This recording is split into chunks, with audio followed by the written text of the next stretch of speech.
So the number one habit you should kick to get a better squat is to... What's up, my name is Dr. Dralexstrahle, helping you move better so you can decrease daily aches and pains and improve performance. We breathe roughly 20,000 times a day. However, it's that one breath before you lift that could make or break it. For this video, I want you to think about that moment right before you squat. The bar's on your back, it's in your hands, maybe it's a little heavy, you're trying to find your pressure in your midfoot, and you're about to squat. That breath that you take right before you go down could absolutely make it or break it for you. Let's take a step back and start with this. Why do we need to breathe in that situation? So the first reason is that it increases abdominal pressure. As you breathe in, more pressure is built up in your abdominal cavity, making you more stable. A good analogy I've seen many times is you have a Coke can and you're trying to crush it. Now if that can does not have any dents in it, it's not going to crush very easily. But if you put a little dent to the side, it'll smash down. Same thing goes with our thorax and our stability. We want from neck to pelvis to be nice and strong. The second reason is we need oxygen. If you're doing a 1 rep max, this is mostly anaerobic and doesn't require oxygen. However, if you're doing sets of 3, 5, 10, you're gonna start dipping into your aerobic system.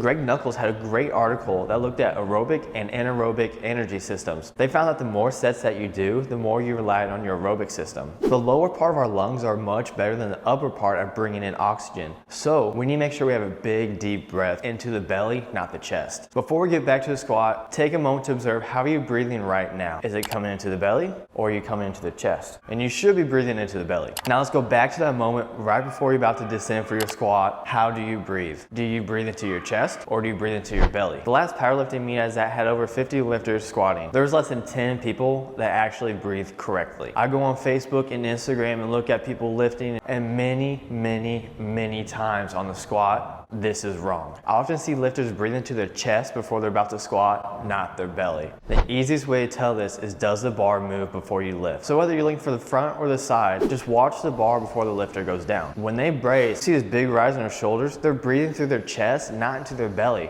which means they have decreased abdominal stability and they have decreased oxygen. In addition, now that bar has to come back down and rest on the body. I don't care how much chalk you put on the bar on your back, there's always a chance with that extra movement, the bar's going to slip, even just a centimeter, and that can throw you off in your squat. On the other hand, when we breathe into our belly, our shoulders are not going to move, the bar's not going to move, and it's going to be much more stable. And I get it, I did the chest breathing to my squats because it felt natural. And the reason it feels natural is because you have that external input on your upper back, which is a cue for you to breathe into the bar. The bar is a much stronger external cue simply because it's heavier than what your belt's going to be. But we should be breathing into our belt, not the bar. So the number one habit you should kick to get a better squat is to stop breathing into your chest. So there's two things that you can do to stop chest breathing and start belly breathing before you squat. The first one is start belly breathing. If you're wearing a belt, you should be able to get a couple fingers between the belt and your body. It should not be extremely tight. This gives you enough room to expand your torso 360 degrees and still breathe. It's going to take a great deal of awareness to switch this pattern that you've developed to start breathing into the belly. If you're struggling to belly breathe, check out this other video I did which goes step by step into how to develop proper breathing mechanics. I'll catch you on the next one.